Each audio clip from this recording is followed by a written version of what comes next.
Hello, you are listening to the Divorce University online podcast with your hosts, Thomas and Tammy Ferreira. Hi, I'm Tammy. I'm Thomas. And wow, you trying to get like a higher pitch with each episode or what? No, I'm back. My voice is back. Like for a long time, it was, I was singing bass because I've had some respiratory. Yeah, but hi, this is Thomas. Is not your normal voice. Hello, Tammy. All right. Today we are talking about parallel parenting with a high conflict ex. Now we've done With a high voice. With a high voice, apparently. We've talked about this before. I think we have one other episode on it. It's been quite a while. And so this is a concept that can really be helpful when you're, especially in the initial stages when you're dealing with somebody that is high conflict, like, if they are borderline or narcissistic, or they Right. have bipolar and go off their meds frequently, or whatever. These are techniques that'll really help, but you don't necessarily have to have some kind of medical diagnosis or psychological diagnosis or whatever to have struggle dealing with the other person. They don't necessarily have to have something, that they're diagnosed with in order for you to struggle with them. So this will apply across the board, but I think, particularly in high conflict cases, it becomes pretty much a necessity in the beginning. Right. Yeah. Parallel parenting is kind of the opposite of what everybody thinks of as cooperative co-parenting. Right. So what people come into family law, most of them have heard that you're supposed to cooperate for the benefit of the children. And so they set out to have lots of telephone calls, and they have lots of midweek visits, and we're going to share the birthdays. We're going to have house rules that line up with each other so we can coordinate, and everything's. We're going to hold hands and sing Kumbaya. Yeah.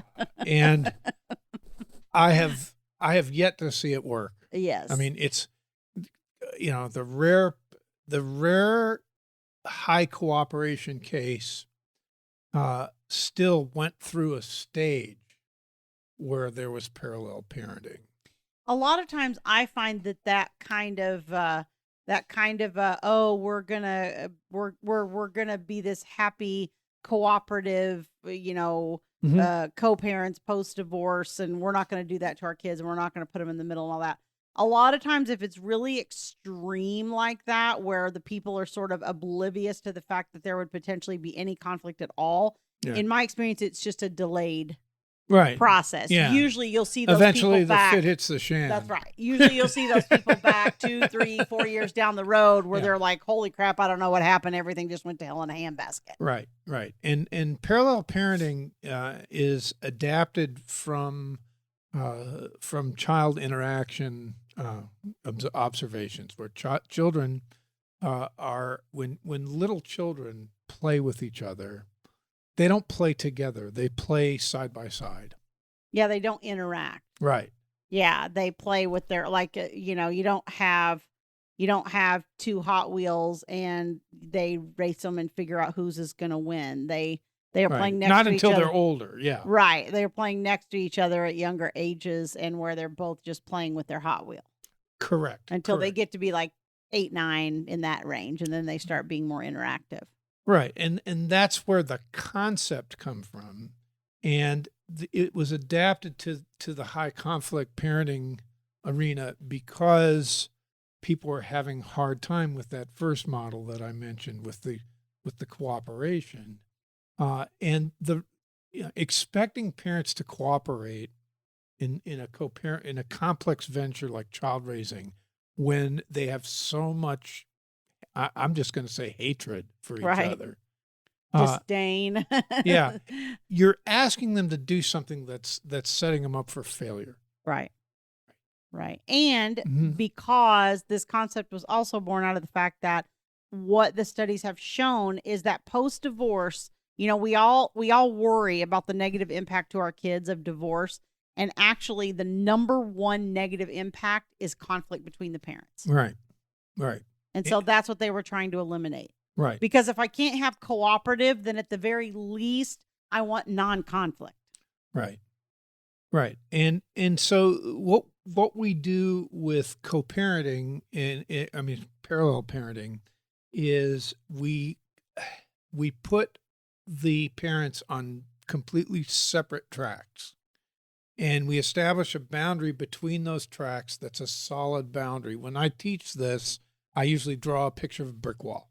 Right. And the idea is that you're not going to have any interaction with the other parent at all. Right. Instead, Unless there's an emergency. well, unless there's an emergency or there's routine communication that goes over the wall, like, Right. Hey, going to be late for the visit. Right. Can I pick her up at 5:30 instead of 5:00? Right. Yeah, that's. But what I mean by communication is emotional communication. You're not. You in a parallel parenting situation, there's no goal of friendship between the parents. It's simply a very business-like relationship. And the parents each focus on their world and making that world as good as it can be. And they don't worry about what's going on in the other world. So you're really on parallel tracks. And the child kind of moves back and forth between the two parallel lines. That's where it comes from. And the beauty of this is that, honestly, down the road, you can be more cooperative, usually a few years down the road once the feelings die down. Right. And that was my experience. If you do the parallel parenting correctly. Right.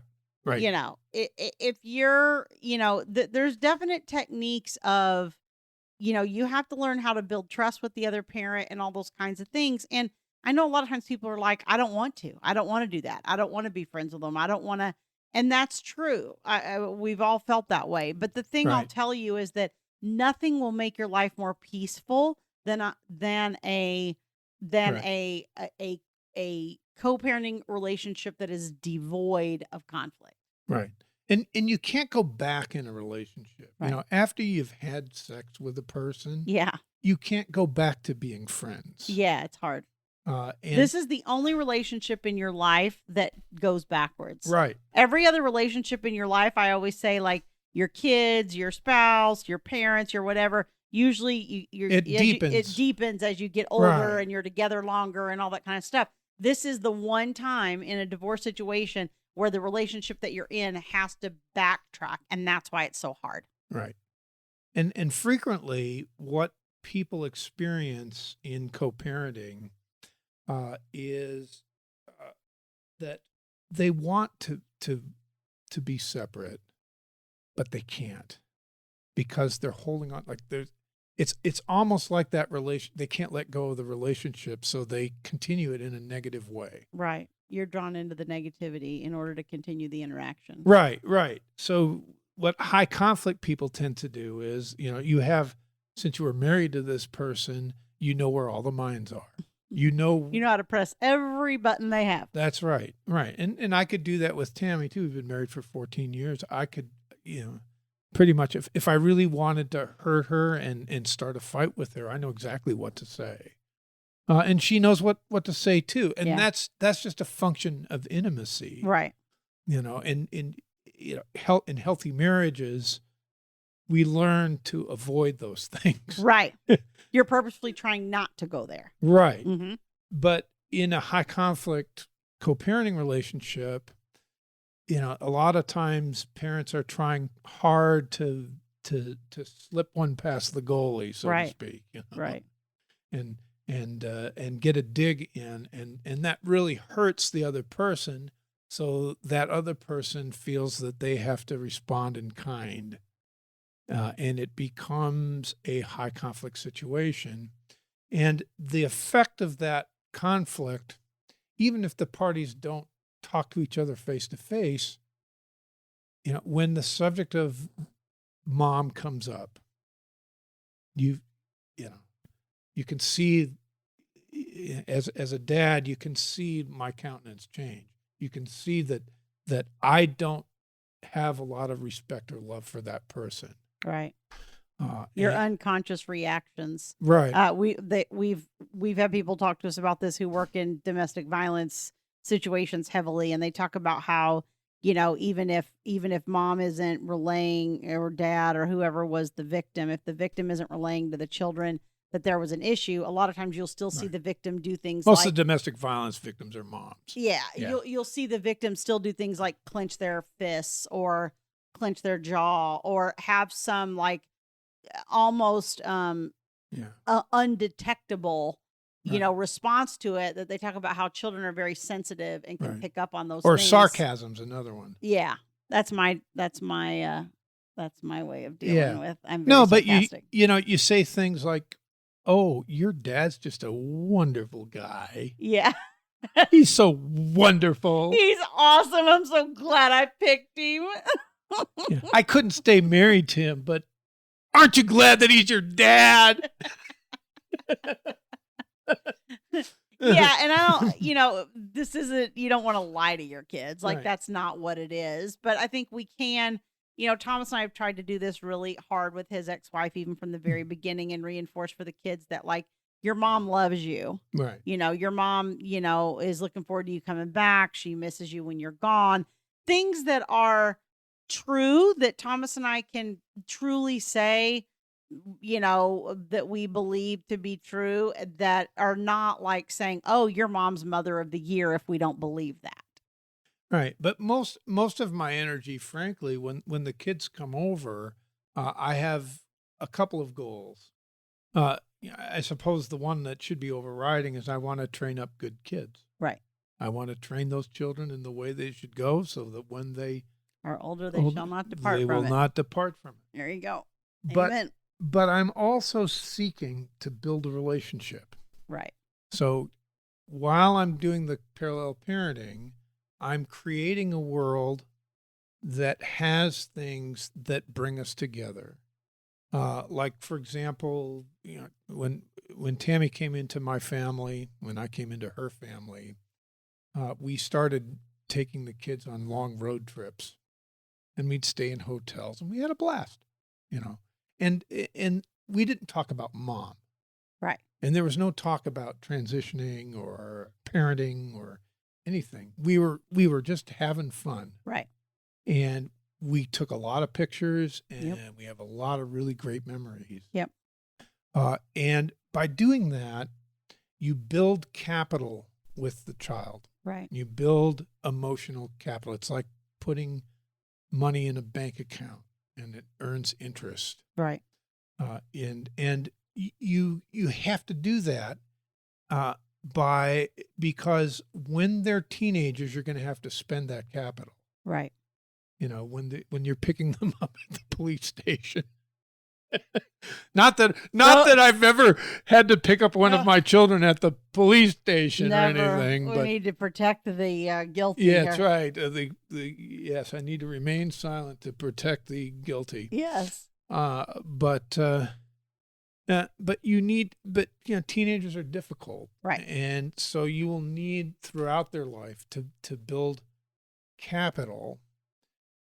And you can't do that in an environment where you're constantly fighting off attacks from the other world. Right. You need to focus wholeheartedly on your world, in your family that's in that new world. Right. And that doesn't mean that attacks aren't going to come. We know the attacks are going to come. The problem is you cannot spend your whole focus, time, and energy on defending those. You have to just leave them be and focus on your world and not get sucked into dealing with them, because that's what they're trying to do. And high conflict personalities, be it narcissism, borderline, whatever you think you're dealing with in your ex that you antisocial, whatever, avoidant. Yeah. And the other one is hysterical. Hysteria. There you go. But no matter what you're dealing with, or histrionic, I think they call it. Histrionic. Yeah. I think that's correct. Yeah. No matter what you're dealing with, you have to recognize that the currency of that relationship is your attention.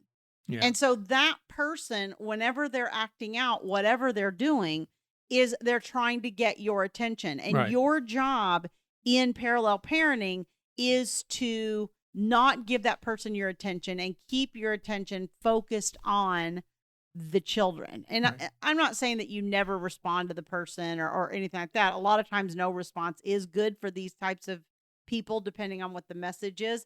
But it's just so many people get so absorbed in what the other person, what are they doing? What's Right. happening in their home? What message are they sending? What, what are they saying about me? Who, whatever. And they get so focused on that you can't have energy for parenting in that situation. Right. They suck all the energy out of Right. you. And there are those people out there, and you may have married one of them, who are bloodsuckers. Right. I mean, and that's an awful thing to say. I mean, They're vampires. Yeah. yeah, they're vampires. And a lot of times it's just because they have their own issues around connection and Right. around self-esteem and whatever. But if you allow them into your world, they will suck you dry. Right.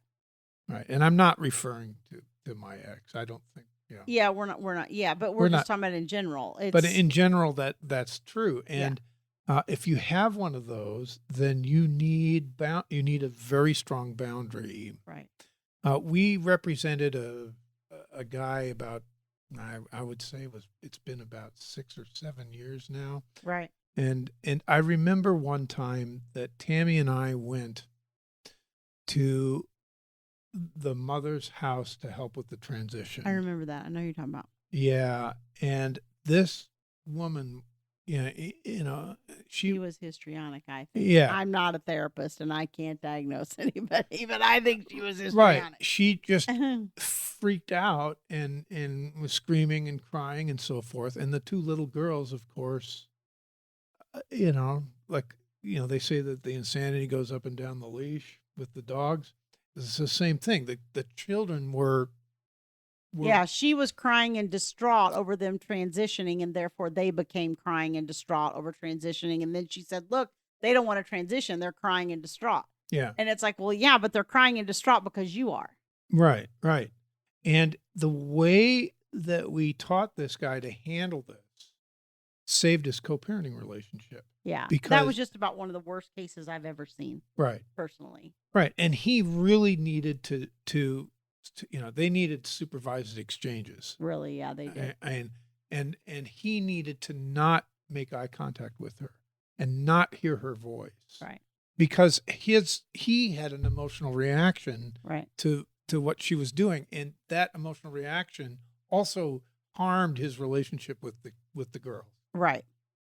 Right. And when you're dealing with a high conflict personality on the other side, whether it's bullying or, creating fear or, this type of drama or whatever the manipulation of choice, so to speak, is, they're doing that in an effort to continue to manipulate you. I mean, that's their goal. And so, we talked about in my coaching practice, I deal a lot with moms dealing with a narcissistic ex. And so that's a big thing for a narcissist is they really work highly on fear or bullying. And a lot of times they'll say things, and my ex-husband used to do this. He would say things that weren't even true. Yeah. But at the time I didn't realize it. And after the fact, it was like, oh my gosh. Really? He was lying to me half the time. Yeah. Really? It just wasn't true at all. And I remember in the very beginning when I knew nothing about court, he would come up and say things like, well, the judge is going to blah, blah, blah, blah. And just have me totally terrified so that I wouldn't try to go to court or do anything or get money from him or, any of the things that I needed to do. He was trying to put fear in me to be able to manipulate me to keep me in that place.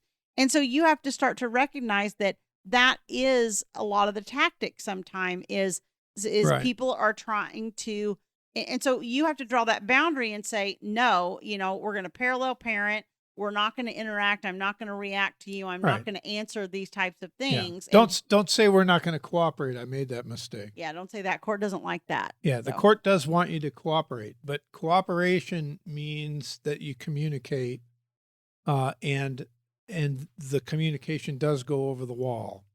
But I would say one of the secret sauces, perhaps the secret sauce of of co-parenting, parallel parenting is in a high conflict situation is managing the communication.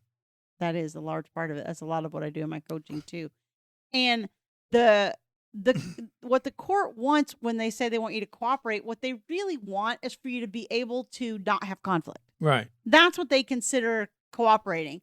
The court doesn't mean you have to sit down and have Christmas dinner together. Right. That they don't care about that. What they except for in Department 16. That's a whole other podcast too. But anyway, what they really want is for you to not have conflict around the kids and the kid issues. That's really what they're going for. Right. And I think most people think, oh, the court wants us to cooperate. We need to, sit side by side at the baseball game and share a snow cone. That's not what the court means. Right. Sometimes the best way to cooperate is to not stay apart. Is to stay apart Mm-hmm. and mind your own business. If you have a parent on the other side that's basically what we refer to as adequate, that's kind of it's not really a term of art. It's kind of a term that I use to describe the standard in child custody cases. In other words, if the child is safe in their care, they're not going to be physically abused. They're not going to be sexually abused. They're not going to be, little kids are not going to be running around in busy streets, and they're going to be fed and they're going to be clothed. Every time my ex-wife transitioned the children back to me, they were wearing clothes. Yes. They didn't always fit, but the question is, do I need to worry about them while they're in mom's world? And the answer is no. Yeah. No, you don't. Nothing is going to happen there that's going to destroy your children. Right. That's going to hurt them and is going to affect their safety. And I know what people are thinking. They're thinking, well, you don't understand, Thomas. And let me just say, yes, he does. There were several things that came up over the years that really were major concerning issues. The problem is that if it's not, like Thomas said, something that impairs their physical safety, somebody's driving drunk, they're out in the street, then really the court is looking at a certain level of adequacy. And if that's met in the other home, then you have to let everything else go. Now, to me, as a parent, do I always think that my ex or his ex or half the people I talk to, that their level of parenting is adequate in my personal opinion? No. But I will just tell you, you got to get up pretty early in the morning to out mom me. So Right. I have a really high standard of what I expect from myself as a mother, to my children and my stepchildren, both. And so not everyone shares that same perspective on parenting. And so the question isn't, are they parenting as good as you or the way you think they should? The question is, do they meet a minimum level of adequacy? Right. And that's really a hard pill to swallow as a parent a lot of times. Right. It's hard to do. Yeah. It's hard to do this, and so you need your support group, you need your coach, you need your therapist. Right. Because in a way, if the child is on a 225, for example, there's going to be 5 days that they're going to be in the other parent's care, and you're going to be focused on something else. Right. Something that's not them. And we've seen cases where, we had that mom many, many years ago who had full custody, and through her own behavior and her interaction with dad, she lost it. And he ended up with full custody, even though he had been previously convicted of domestic violence against her. Right. So it was really extreme. But I mean, when we're saying these things, most people don't behave to that extreme, but it is possible for you to behave so extremely that you end up losing parenting time. And I don't think she thought that anything she was doing was, obviously she didn't think it was going to cause her to lose parenting time, because she probably wouldn't have done it. But, so one of the things you really have to do is stay out of their world, stay out of their business. Don't try to manage what's happening over there unless the very life and breath of your child is at risk. Right. The deal is, I don't get involved. I don't nose my way into her world, and she doesn't nose her way into mine. Right. That way we can create these parallel tracks. And one of the things I first learned about this 15 years ago, or 16, 17. Gosh. The number climbs every year. It was 17 years ago because your oldest is 18 and he was 1. Right. We're going on the 7th. We're starting the 18th year. Yeah, and I think Dr. Dina Stacer still teaches high conflict co-parenting. So she's in San Diego. If you want to look her up, Stacer. We call her doctor. I think she has a PhD in something. But a lot of my philosophy around this comes originally from her training. And she used to say this: the child is, being away from the child and having them in a crazy other world is not going to kill them. Right. Okay. If you can provide a sane, healthy place for the kids, they can do crazy for a while. Right. And then when they come back, and that's the way I kind of always dealt with it. And, in many ways, my ex-wife's a good person.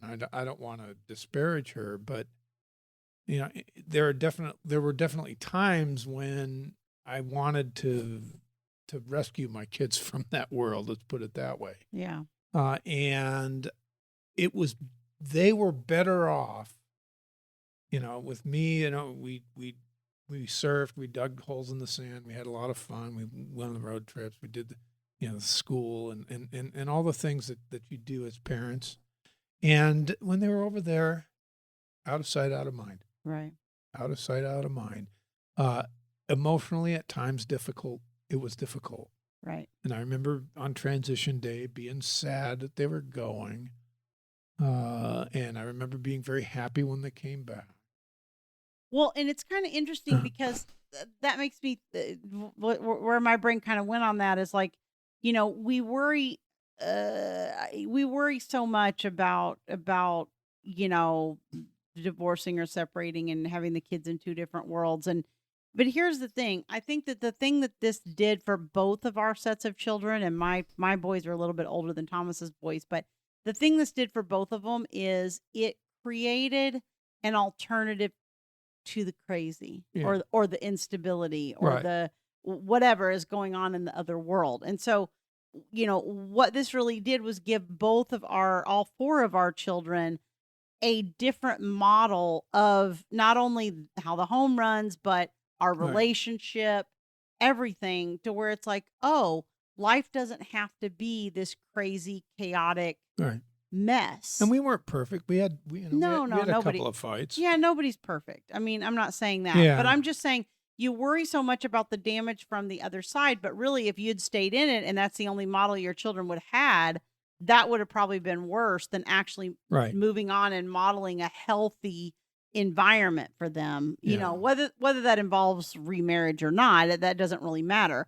The point is creating a healthy environment in your world for them, where you're teaching them how to deal with things well, how to have their own healthy boundaries, how to deal with difficult people, how to not be fearful and manipulated and live. And how to face life, eventually how to launch and, have your own career and, then have your own family someday. Yeah. Yeah. You were reading an article the other night about how I was thinking children are struggling to launch, so to speak, to, they're driving later, they're leaving home later, they're doing all these things. Right. And they're depressed. It was about Gen Z, I think. Yeah, which is what your kids Which are. is what my kids are. And what he's saying is that ever since 2015 with the social media and all this stuff, it's been a disaster for their mental health. Right. The girls have the pictures, always on the Instagram when they constantly compare themselves to other girls. Right. And then the guys are, it's a very hard world. Providing a sane, non-toxic environment in your home is huge. Yeah. And I think that our kids have turned out, they're not perfect. Or we're not without issues. I said earlier that, we may have had some trouble. We may not have. But I think that I think we've raised kids that have moral conscience. Right. You know, and if they do bad things, they repent and they try to turn their life around. And I think by and large, compared to a lot of kids in this generation, they're doing pretty well. Right. And we parallel parented. Right. Right. Yep. So in just, you know, by doing this type of thing where you're staying in your own world, you're not being focused on them, you're not trying to control them, you're not reacting to them or their messages or any of those things, then not only will that benefit your kids, but that will benefit you. Right. You'll be calmer, you'll be happier, you'll have your own life that doesn't constantly involve thoughts of your ex, and you'll consequently be a better parent. Yeah, and you might even find a wonderful person to share your life with. Yes, that might be a good byproduct. You know, if you have a healthy family, you have a better chance. True. True. Takes a lot of work. Yeah. All right. So we hope this discussion has been helpful to you. If you are watching us on YouTube, don't forget to hit like and subscribe so you get notified as new videos come out each week. If you are listening to the podcast, don't forget to rate and review us and also hit subscribe so you get notified as a new episode comes out each week. And we will see you soon. We'll see you then. Thank you for listening to the Divorce University online podcast with your hosts, Thomas and Tammy Ferreira. For more information, visit www.divorceuniversityonline.com.